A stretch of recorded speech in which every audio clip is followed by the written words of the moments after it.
सभी संगीत प्रेमियों को प्रणाम।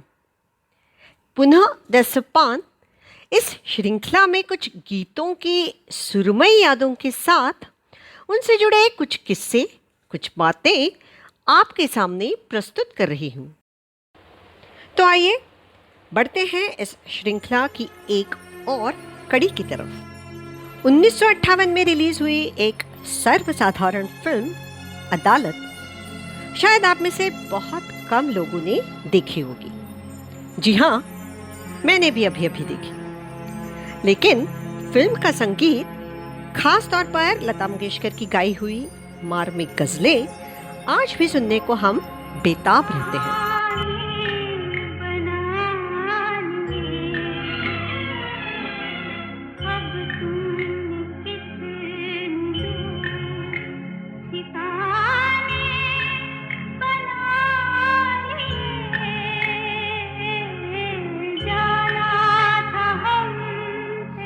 दोस्तों, पंजाबी धुन से ली गई ये मशहूर गज़ल आपने रेडियो पर बहुत बार सुनी तो होगी ही। आपको बता दूं कि ये गज़ल डिस्क पर तो रिकॉर्ड की गई थी, लेकिन इसे फिल्म से हटा दिया गया था। कहा जाता है उस ज़माने में इस गज़ल को देखते ही दर्शक सिनेमा घरों से बाहर निकल जाया करते थे।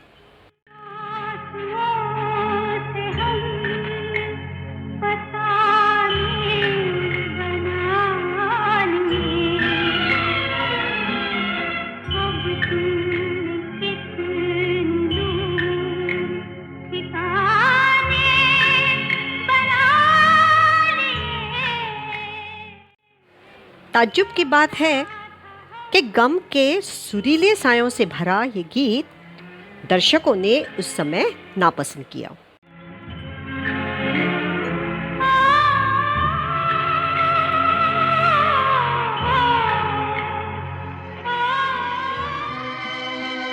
आइए बढ़ते हैं फिल्म की दूसरी गजल की तरफ।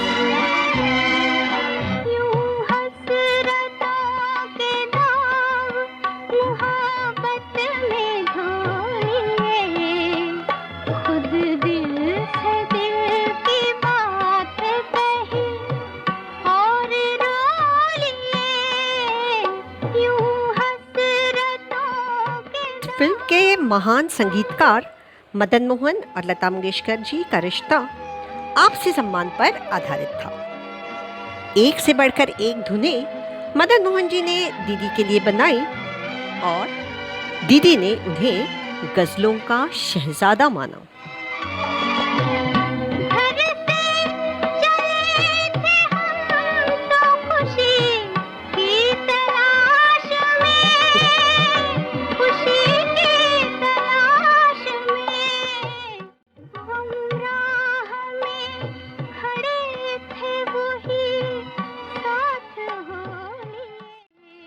हसरतों के सैलाब और टूटे दिल के पैगाम से भरी ये दर्द भरी गजल आज भी हमारे दिल को छू जाती है।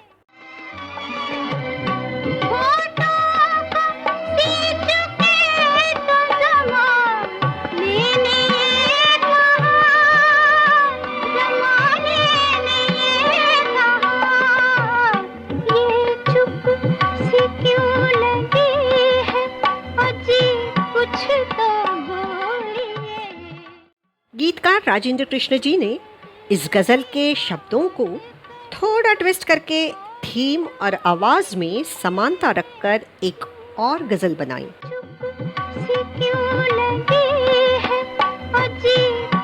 कुछ तो बोलिए से खत्म होने वाली बात कुछ नहीं कहते में फिर शुरू हो जाती है। कुछ नहीं कहते। पलकें झुकाकर दर्द भरा आलाप उठाती तवायफ के रोल में देखिए बेबस नरगिस को। बैकग्राउंड में केवल अंतर्निहित संतूर, शायद इसलिए कि लता जी का दर्द भरा आलाप स्वयं अपने आप में असली संगीत वाद्य है।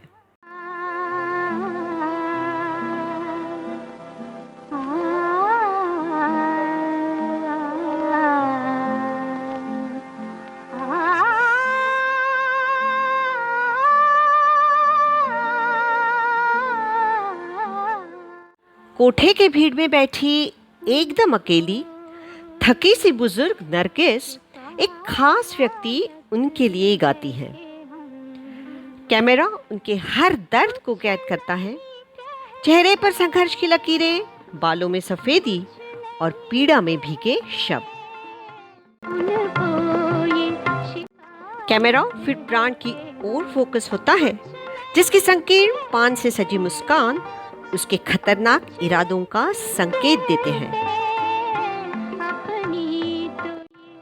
कुछ परिचित से बोल कानों पर पड़ते ही हैरान प्रदीप कुमार के पांव वहीं सीढ़ियों पर रुक जाते हैं और फ्लैशबैक के सुनहरी कॉलेज की यादों में कदम रखते हैं। तो ये शिकायत है कि हम कुछ नहीं कहते, अपनी तो ये आदत है कि हम कुछ नहीं कहते। राग मालगुंजी पर आधारित इस गजल की संगीत व्यवस्था में मदन मोहन साहब ने बड़ा संयम दिखाया है। हर कुछ नहीं कहते के बाद ध्यान दीजिएगा सितार की छोटी सी झलक। इस इंटरल्यूड में नोटिस करिए सारंगी की ऑलमोस्ट अननोटिस्ड प्रविष्टि पर। आपकी जानकारी के लिए बता दूं कि कोठे के लिए एक अपरिवर्तनीय संगीत वाद्य है सारंगी।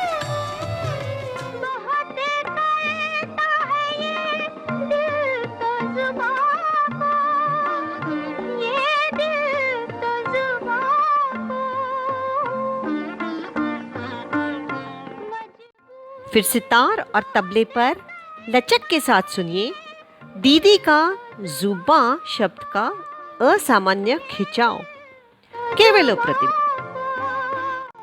कुछ ऐसी ही हालत है कि हम कुछ नहीं कहते, कुछ नहीं कहते। बैकग्राउंड में बैठे म्यूजिशियंस को देखकर आपको ऐसे नहीं लगता मानो वे लाइव परफॉर्मेंस दे रहे हैं। वास्तव में परफॉर्म करने वाले ये अनसंग म्यूजिशियंस थे तबले पर उस्ताद अल्लाह रखा साहब, सारंगी पर पंडित राम नारायण जी और सितार पर शायद उस्ताद रईस खां साहब। सितार ये मदन मोहन साहब का सबसे पसंदीदा वाद्य था।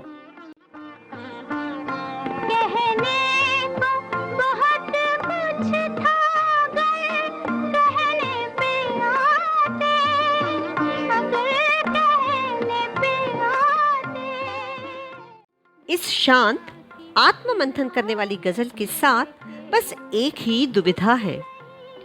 कहने को बहुत कुछ है मगर कहने के लिए शब्द कम पड़ जाते हैं। इस इंटरल्यूड की शुरुआत सितार से होती है और अंतरा शुरू होने के ठीक पहले सारंगी पर छोड़ी गई है।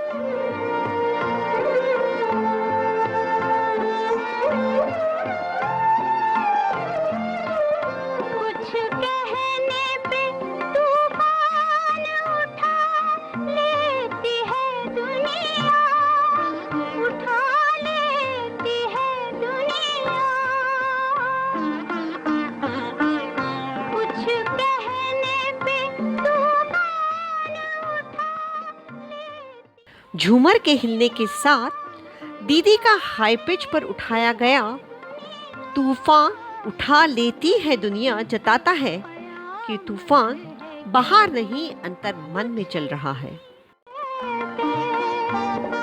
कुछ नहीं कहते। शिकायत, आदत, हालत, इनायत, कयामत जैसी काफियां रमणीय लय में जोड़े गए हैं। धीमी गति में उनको ये शिकायत पर गजल का शोक भरा समापन दिल को झंझोड़ देता है।